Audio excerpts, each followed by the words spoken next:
বাজারে আম কেনাবেচার দর বেঁধে দেয়া হলেও কাঙ্ক্ষিত দাম না পেয়ে হতাশ চাঁপাইনবাবগঞ্জের চাষিরা।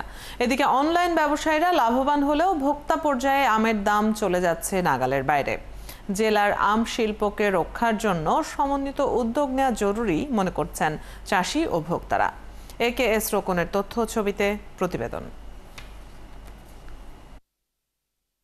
চাঁপাইনবাবগঞ্জ শহরের কৃষি উদ্যোক্তা মুঞ্জের আলম মানিক আম উৎপাদন বাজারজাতকরণ ছাড়াও অনলাইনে আম বিক্রি করেন তিনি।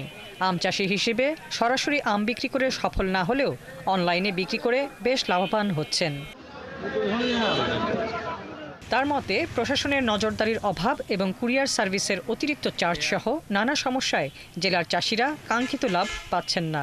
বেশি দাম পায় এবং নগদ টাকাটা পায়, 10 টাকা 20 টাকা কেজি অনেক সময় বেশি পায়, আমাদের অনেক খরচ বেঁচে যায়। এটা অবশ্যই অনলাইনের সেল যত বাড়বে, অনলাইন প্ল্যাটফর্ম যত রিচ হবে, আমরা বাগানীদের জন্য তত ভালো হবে। জেলার অনলাইন আম ব্যবসায়ীরা বলছেন অনলাইনে বিক্রি বাড়লে লাভবান হবেন আম চাষিরাও, কমবে আড়তদারদের দৌরাত্ম্য।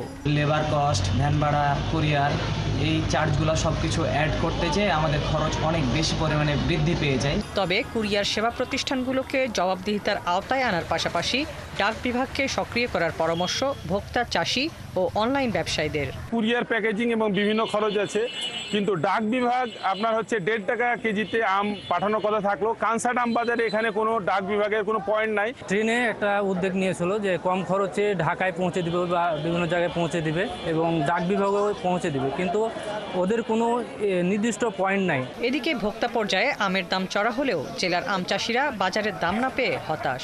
আম উৎপাদন করতে প্রতি মনেই 1,500 থেকে 1,700 টাকা খরচ হয়। এই আম আমি বিক্রি করছি 12 থেকে 1,400 টাকা বা 1,500 টাকা সর্বোচ্চ মন। এই আম বিক্রি করে আমি আর্থিকভাবে ক্ষতিগ্রস্ত হচ্ছি। আমাদের প্রতি যদি সরকার সহায় হতো, পৃষ্ঠপোষক হতো বা অনলাইনের মতো আমাদের একটা প্ল্যাটফর্ম করে দিত, তাহলে আমরাও অনলাইনের মতো একটা বিজনেস সিস্টেমে আম বিক্রি করে লাভবান হতে পারতাম। জেলা প্রশাসক জানান আম চাষিদের জন্য তারা বিভিন্ন উদ্যোগ নিচ্ছেন। যারা অনলাইনে আম ব্যবসা করতেছেন তাদের একটা অভিযোগ যে তারা কুরিয়ার সার্ভিসের কাছ থেকে একটু বাড়তি মাসুল তারা আদায় করতেছেন। এই বিষয়ে আমাদের নজরদারি আছে। আমাদের জেলা ভোক্তা অধিকার সংরক্ষণ অধিদপ্তর তাদের মাধ্যমে আমরা নজরদারি করছি। তারা অভিযান ইতিমধ্যে গিয়েছে।